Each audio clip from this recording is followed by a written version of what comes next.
आज से 5-6 साल पहले की बात है, मैं एक टीवी डिबेट में था। तो एक मौलाना साहब दूसरी तरफ से थे और बहुत एग्रेसिव होकर उन्होंने कहा कि इस देश में हमारा भी एक हिस्सा है, हमारा भी एक हक है, जिसको ना बीजेपी छीन सकती है, ना आरएसएस छीन सकती है, ना नरेंद्र मोदी छीन सकते हैं। तो मैंने उनसे कहा, मौलाना साहब, आप कह रहे हैं कि आपका हक है और आपका हिस्सा है, आपको याद ही नहीं कि आप खड़े कहां थे? मैंने कहा, जब ये देश आजाद हुआ तो लाल किले पर पहली शहनाई बजाई थी किसने? उस्ताद बिस्मिल्लाह खान ने। मैंने कहा, भारत की सेना का पहला गैलेंट्री अवार्ड विनर, जिनको पहला गैलेंट्री अवार्ड मिला, वो कौन थे? ब्रिगेडियर मोहम्मद उस्मान। मैंने कहा, 2010 में American president Barack Obama Bharat आते हैं, ज्वाइंट सेशन ऑफ पार्लियामेंट को जब संबोधित करते हुए कहते हैं, India is not emerging, India has emerged. तो व्हेन इंडिया हैज इमर्ज्ड, जब 1998 का पोखरण एक्सप्लोजन हुआ था, and who was the chief architect? Doctor APJ Abdul Kalam. मगर आपने तो कभी देखा ही नहीं कि आप तो सबसे आगे खड़े थे और आप हक मांगने के नैरेटिव में आ गए। इसलिए मैंने फिर उनसे कहा, मैंने कहा कि सिर्फ यहां बात इतनी नहीं है, जैसे आजकल भी इस तरह के विषय बहुत चल रहे हैं, कश्मीर फाइल्स का विषय चलता है, उसको लेकर नैरेटिव की बात चलती है। तो मैं एक फैक्ट याद दिलाना चाहता हूं, शायद हम में से बहुत से लोगों को, ये 10 में से 9 लोगों को पता ही नहीं होगा कि जब पाकिस्तान से सन 47-48 वाली वॉर हुई तो भारत की सेना के एक अधिकारी ऐसे भी थे जिन्होंने एक इलाका पाकिस्तान जीत गया तो उन्होंने कसम खाई कि जब तक यह इलाका मैं वापस नहीं पालूंगा तब तक पलंग पे नहीं सोऊंगा, जमीन पे सोऊंगा, जैसे महाराणा प्रताप की तरह। और वो लड़ाई थी झाकड़ की लड़ाई, जो अक्टूबर 1947 में हमारे हाथ से निकल गया, और वो अधिकारी थे ब्रिगेडियर मोहम्मद उस्मान।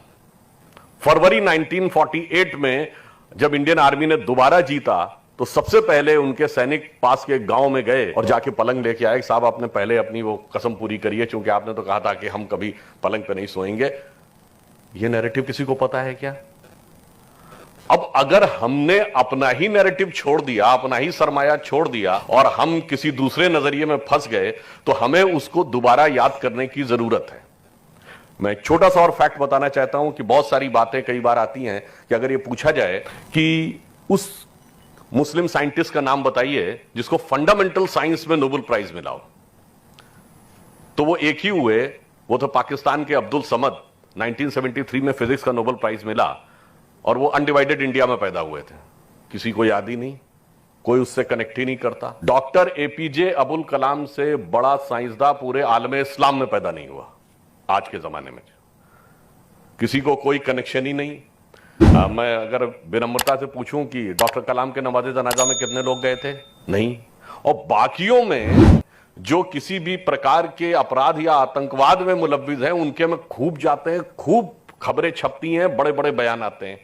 तो मैंने तो सिर्फ यह कहने का प्रयास किया कि अगर आप नजरिया देखें तो हमारे आपके पास इतना है कि लोगों को समझाने के लिए नहीं, one of the leading position. अब यहां पे मैं एक और बात कहता हूं कि साहब, वो कहेंगे कि साहब सारा तो ठीक था मगर हम पे कॉन्फिडेंस कम किया जाता है। अब यहां पे मैं सिर्फ ये कहूंगा कि अगर कॉन्फिडेंस की बात आए तो मैं 2 एग्जांपल दूंगा। सबसे ज्यादा कॉन्फिडेंस की जरूरत किस पोस्ट पे होती है? आप लोग जस्टिस हैं, बड़े बड़े पदों पे रहे हैं सब लोग, सबसे कॉन्फिडेंस की पोजीशन होती है chief of the intelligence bureau, IB chief. इससे ज्यादा कॉन्फिडेंस की कोई जरूरत नहीं थी। पूरे देश की सबसे सेंसिटिव इंफॉर्मेशन आईबी चीफ के पास आती है, और आईबी चीफ सिर्फ 2 ही लोगों को ब्रीफ करता है, प्राइम मिनिस्टर और होम मिनिस्टर।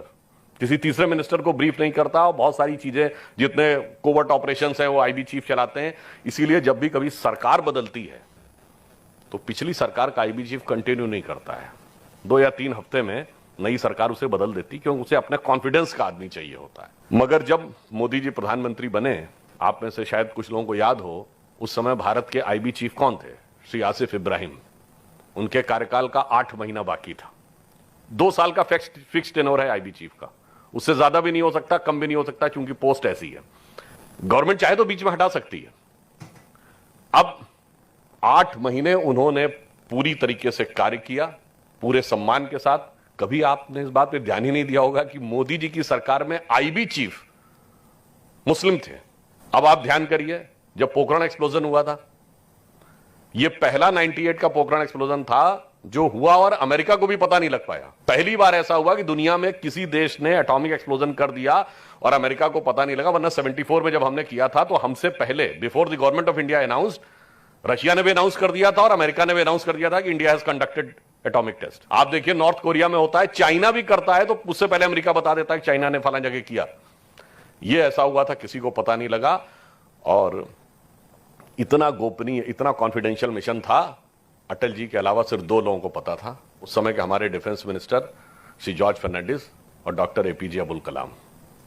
अब इससे ज्यादा यकीन और विश्वास हो सकता है? ये बात मैं मानता हूं, बहुत सारी चीजों को लेकर किसी भी प्रकार की वायलेंस भी होती है और उसमें कई इस प्रकार की चीजें होती हैं जो कभी कभी आपको दूसरे नजरिए की तरफ देखने की बात करती हैं। पर मैं ये भी कहना चाहता हूं, अगर हम गौर से देखें तो मैं टीवी पे था तो मैंने कुछ चीजें ऐसी गिनाई। एग्जाम्पल के लिए मैं एक और उदाहरण देना चाहता हूं। हिंदी में जितने बड़े बड़े कवि हुए उनमें सबसे एक अत्यंत महत्वपूर्ण स्थान, विनीत रायन जी यहां पे हैं, वो ब्रिज क्षेत्र के रहने वाले हैं, रहीम दास का है। अब्दुल रहीम खान खाना, रहीम के खूब दोहे प्रचलित हैं। रसखान हुए, रसखान इतने बड़े कृष्ण भक्त कवि थे कि उन्होंने तो यह तक कह दिया कि मानुष हो तो वही रसखान, बसों ब्रज गोकुल गांव के ग्वारन, और जो पशु हो तो कहा बस मेरो चरो नित्यानंद की धेनु मजारन। इसका मतलब यह हुआ कि पहले तो मुस्लिम हो, कहा मेरा अगला जन्म हो, और कहा अगला जन्म मनुष्य के रूप में हूं तो ग्वाल बालों के बीच में, और पशु बनूं तो गायों के बीच में, जिसमें नंद बाबा की गायों के बीच में चलते थे। सैयद इब्राहिम रसखान, कृष्ण भक्ति के सबसे बड़े कवियों में से एक, जिनका नाम था आलम शेख। आप जानते होंगे, आलम शेख ने इतनी कविताएं लिखी कि उनके लिए तो एक फ्रेज यूज किया गया कि भगवान कृष्ण की जो नवरस में मूरत है, कि नवरस में मूरत सदा जिन बरने नंदलाल आलम आलम बस कियो, यानी आलम शेख ने पूरे आलम को बस में कर लिया, दय निज कविता जाल। मगर हमने कभी उसको सुनने की कोशिश ही नहीं की। और तो बताता हूं, अब्दुल रहीम खान खाना ने वैदिक एस्ट्रोलॉजी पे एक किताब लिखी है, संस्कृत में लिखी है, जिसका नाम है खेट कौतुकम। हमें उस विषय में पता ही नहीं रहता था। अब आप ये बताइए, हम गंगा जमुनी तहजीब की बात करते हैं, इसकी शुरुआत कहां से होती है? शुरुआत होती है दारा शिकोह की किताब मंजुमल बहरीन से, जिसका मतलब है 2 समंदरों का मिलन।